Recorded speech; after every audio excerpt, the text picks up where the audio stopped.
Bonjour et bienvenue dans cette nouvelle vidéo. Je m'appelle Roy Palace, blogueur et dessinateur, et dans cette vidéo je vais vous expliquer comment dessiner les rides et éviter 3 problèmes que je rencontre souvent chez mes élèves, qui est de dessiner des rides qui sont plates, dessiner des rides qui sont trop rectilignes et qui fassent autocollant ou dessiné sur le visage, et également les rides qui manquent de relief. Donc qui manquent de relief dans les deux sens, dans le sens qui marque pas en fait les bosses, les légères bosses qui sont sur le visage, qui sont créées par la peau, et qui sont trop plates au niveau des tonalités. Les tonalités au niveau des ombres sur la ride elle-même. Donc que ce soit autour de la ride ou à l'intérieur, ça manque un petit peu de relief assez souvent. Donc je vais vous expliquer ça, et en attendant, si vous voulez vous inscrire à ma chaîne YouTube pour ne manquer aucune de ces petites vidéos que je fais toutes les semaines, vous pouvez vous inscrire en cliquant sur le lien sur le carré rouge qui se trouve en bas à droite de la vidéo. Et je vais vous donner juste rapidement quelques astuces. Vous voyez que je suis en train de réaliser un dessin que j'ai commencé au petit déjeuner ce matin. Je l'ai pas terminé, mais je profite de l'occasion pour vous expliquer, vu que j'ai commencé à dessiner les rides, pour vous expliquer les petites étapes simples que vous pouvez appliquer sur vos dessins.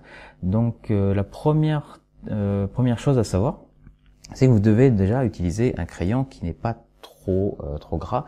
Donc là, moi, pour la vidéo, pour que ça soit quand même un petit peu voyant au niveau de la caméra, j'utilise un 2B, mais vous pouvez utiliser un HB pour ça. Donc lorsque vous faites votre esquisse au HB, vous pouvez continuer à dessiner les rides avec celui-ci, il n'y a pas de problème. Moi, je pousse un petit peu le contraste parce que faut que ça se voit, faut que ça se voit à la caméra. Donc du HB. Et la première chose que j'ai remarqué moi chez les débutants, ce sont les lignes, les rides qui sont dessinées comme une ligne, comme un trait, clac, droit comme ça. Alors il y a plusieurs problèmes avec ce genre de ligne. Déjà ça fait pas naturel, et ensuite ça manque de nuances à l'intérieur. Alors pourquoi je parle de nuances?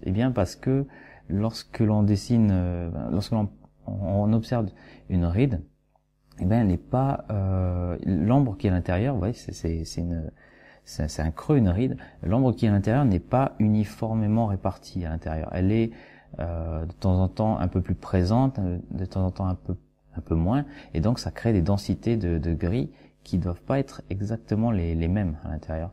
Donc voilà, le rendu que vous devriez avoir au niveau des tons, ce serait plutôt celui-ci.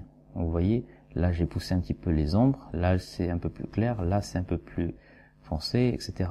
Donc ça dépend également de l'éclairage que votre modèle a, mais en général vous avez une alternance clair foncé. Donc voilà pour les tons à l'intérieur, pour les ombres, voilà pour la ligne droite. Alors comment faire si la ride, on ne doit pas la dessiner droite comme ça? Vous allez observer quelque chose qui est à portée de main, si je puis dire, c'est que vous allez regarder la paume de votre main.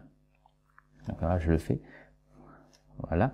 Et vous observez les rides qui sont à l'intérieur. Vous voyez que donc déjà j'ai une longue ligne de vie. Donc ça c'est bien pour moi. Mais vous remarquez quelque chose, c'est que les lignes elles sont pas droites comme ça. Au contraire, elles sont plutôt elles font des bosses comme celle-ci. Et vous regardez, en fait, ça s'approche plus de ça. Lorsque vous dessinez, lorsque vous observez votre main, ça s'approche plus de ça. Et vous n'êtes pas obligé de dessiner les rides comme ça, c'est pas ce que je suis en train de vous dire. Ce que je vous dis, c'est que au lieu de faire une ligne toute droite, vous devez penser plutôt à faire une succession de légères petites lignes comme ça, avec des espaces entre, et pas quelque chose de continu, sauf si la ride est très très marquée. Mais voilà, vous pouvez penser à faire ça, ça allégera en fait votre votre dessin, ça paraîtra plus naturel que si vous faites une énorme cerne bien épaisse et voilà, ça fera pas dessin, ça fera pas tatouage sur votre portrait. Donc voilà les 2 premières astuces que je peux vous donner sur les rides. Après, il y a quelque chose de contre-intuitif que j'aime bien utiliser moi, mais voilà, il faut y penser. Et ça, il faut avoir un crayon HB et c'est sûr. Ce que vous pouvez faire en appuyant très légèrement, c'est en fait de cerner le contour, de boucler 2 rides ensemble. Donc je vous montre. Donc au début, imaginez vous avez 2 rides, une ici et une ici. Allez, je mets les petites nuances à l'intérieur. Vous avez vos deux petites rides. Voilà, un peu d'irrégularité. Et au lieu d'avoir 2 lignes séparées comme ça, ce que vous allez faire avec un crayon HB et de manière très légère, vous allez venir repasser sur une des rides et vous allez la boucler avec l'autre. Et vous allez revenir ici et vous allez en faire une forme complète.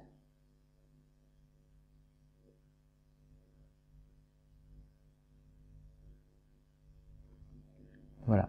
Et normalement, vous voyez ici et ici, ça devrait être très clair. C'est vraiment presque imperceptible. Regardez sur mon dessin par exemple. Là, ça se voit à peine. Il n'y a pas de ligne franche qui fait la démarcation.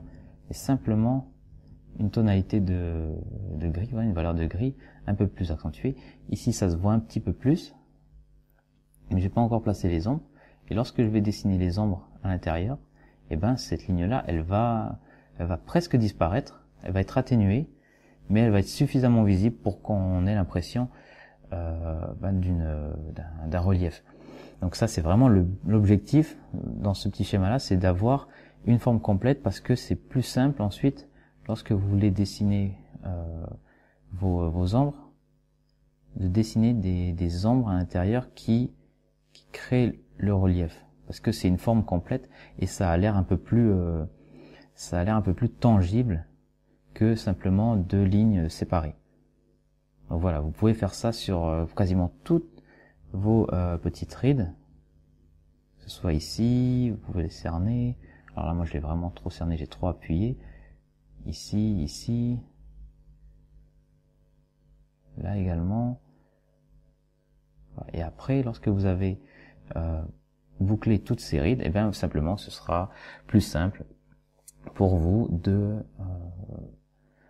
placer les ombres et vous verrez que ça marchera vraiment bien sur votre portrait. Donc voilà, ça c'est la dernière petite astuce. Donc voilà pour cette vidéo, merci de m'avoir regardé et comme d'habitude j'ai besoin de votre feedback. Si vous avez aimé ce cours et ce nouveau format de vidéo, cliquez sur j'aime et partagez la vidéo, ça pourra être utile pour certaines personnes voilà, qui auraient le même problème que vous.